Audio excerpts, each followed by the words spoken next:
Mas Mbak, berjumpa lagi bersama saya Dinda Bestari dalam program Portal Bicara. Portal Bicara kali ini akan membahas tentang vaksinasi dan seperti yang kita ketahui bahwa di Indonesia saat ini tengah digencarkan program vaksinasi agar bisa menyeluruh di seluruh Indonesia. Tidak hanya menggunakan vaksin Sinovac dan AstraZeneca saja, tetapi Indonesia juga sudah mulai menggunakan vaksin Moderna. Daripada penasaran, langsung saja kita diskusikan dengan Dr. Yovan dari Klinik Bayangkara Magelang Kota. Selamat sore, dokter. Selamat sore, Mbak.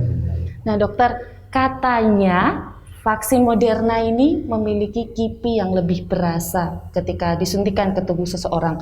Sebelum kita membahas tentang dampak dan efeknya ini, sebetulnya vaksin Moderna ini dari mana asalnya dan awal mula ceritanya ada vaksin Moderna seperti apa sih, dokter? Ya, jadi kita bahas vaksin Moderna itu dibuat di Amerika Serikat. Kemudian dia merupakan bentuk vaksin yang bahannya itu dari sintetis, jadi termasuk biosintetis.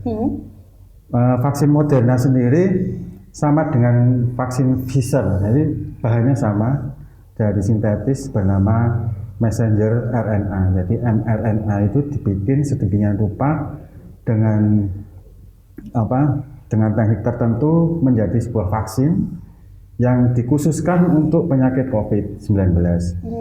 Jadi vaksin ini adalah bukan bentuk dari virus sendiri ya, jadi dibuat manusia, bentuknya mRNA. Kemudian virus ini sendiri kita bahas ini dulu aja, virus COVID-nya ini, karena berhubungan dengan unsur dari virus COVID-nya sendiri. Jadi virus COVID itu kan punya 4 unsur protein. Unsur protein, dokter.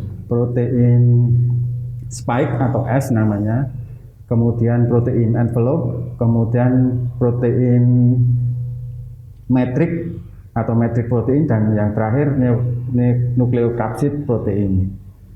Yang kita bahas di sini ada protein S karena yang berperan dalam menjadi penyakit adalah awal mula menjadi penyakit adalah protein S, jadi atau spike. Itu awal mula penyakit COVID ya, dokter? Iya, jadi intinya gini, jadi virus itu bisa menempel di sel tubuh kita itu karena protein S.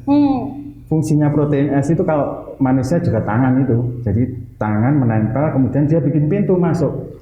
Sehingga virus masuk ke dalam tubuh dan menginfeksi kita, jadi kita jadi sakit.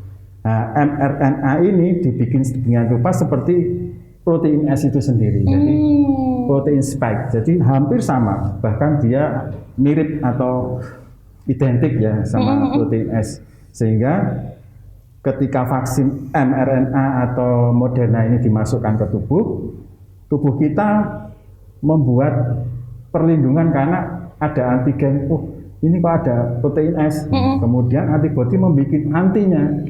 Nah, antinya untuk menangkal protein S itu menempel pada dinding sel kita.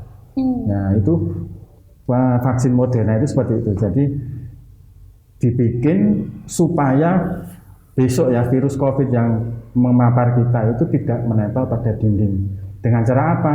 Dengan cara kita beritahukan dulu, vaksin itu kan masuk memberitahu tubuh kita ini loh ada protein S. Nah, terus antibodi menyerang protein S itu supaya tidak bisa menempel ke dinding sel.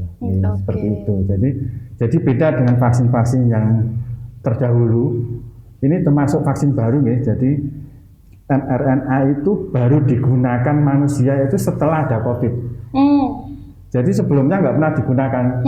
Itu baru rekayasa genetik untuk hewan. Jadi untuk pada manusia sebenarnya dikhususkan pada kanker dan penyakit menular, tapi belum dilakukan. Baru dilakukan ke manusia setelah ada COVID ini. Karena mungkin waktu yang mendesak, butuh vaksin secara masif, karena keuntungan vaksin mRNA ini produksinya bisa masif, cepat, masif, dan murah. Karena kita nggak perlu perkembangbiakan virus dulu. Kalau virus Sinovac itu kan dari virus, jadi kita harus punya virus dulu, dikembangbiakan, diperbanyak di lab, baru tidak aktifkan, dimatikan, baru jadi vaksin. Kalau ini dibuat jadi bisa secara masif, murah, dan cepat. Lebih cepat dibandingkan vaksin Sinovac ya berarti? Iya. Dan Ini lebih murah. Oke, kemudian dokter, apakah memang pada awalnya vaksin Moderna ini hanya diperuntukkan sebagai booster untuk tenaga kesehatan saja, tidak langsung ke masyarakat umum gitu? Nah, sebenarnya itu tergantung kebijakan pemerintah ya, karena sifat vaksin sendiri kan vaksin itu sama semua, jadi bukan untuk booster tok, jadi semuanya sama. Jadi pertama, kedua vaksin diberikan pertama, kemudian baru booster, itu semua sama. Bukan terus vaksin Sinovac harus pertama terus boosternya ini enggak. Semua sama, cuman itu kebijakan pemerintah. Kalau pemerintah bicara dah boosternya nanti yang ketiga Moderna, ya kita harus manut yang ketiga. Sebenarnya untuk dosis 1 pun bisa Moderna itu. Jadi dosis 1, dosis 2, nanti 6 bulan lagi disuntik lagi Moderna, bisa juga.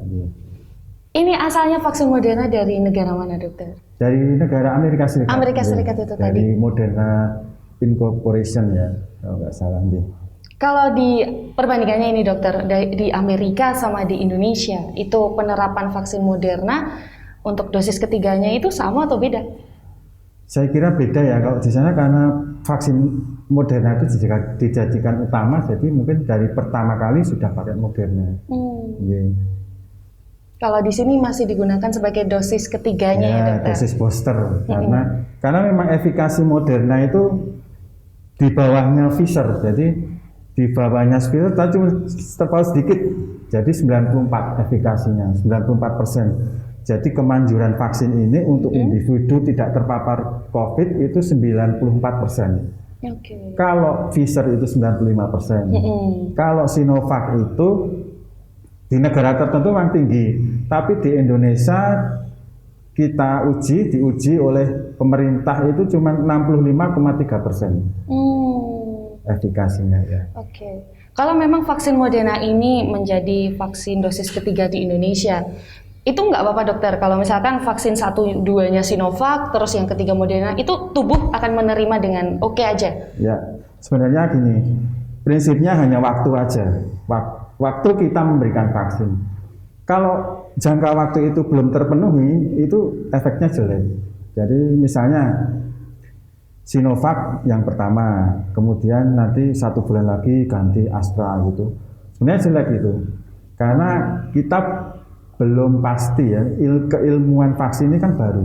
Jadi belum pasti efektivitas sama efek samping yang ditimbulkan dari 2 vaksin yang diberikan secara jangka waktu tertentu yang belum memenuhi itu, kita belum pasti apa efek yang sebenarnya akan terjadi. Jadi kita amannya saja ambil mungkin 6 bulan. Jadi kalau selang 6 bulan tidak apa-apa sebenarnya. Jadi karena 6 bulan itu diperkirakan imunitas yang dulu vaksin dulu itu sudah mulai turun. Jadi sudah mulai turun. Berarti memang punya jangka waktunya sendiri ya, tinggal dokter? Manajemen waktu, jadi manajemen waktu dalam pemberian vaksin ya.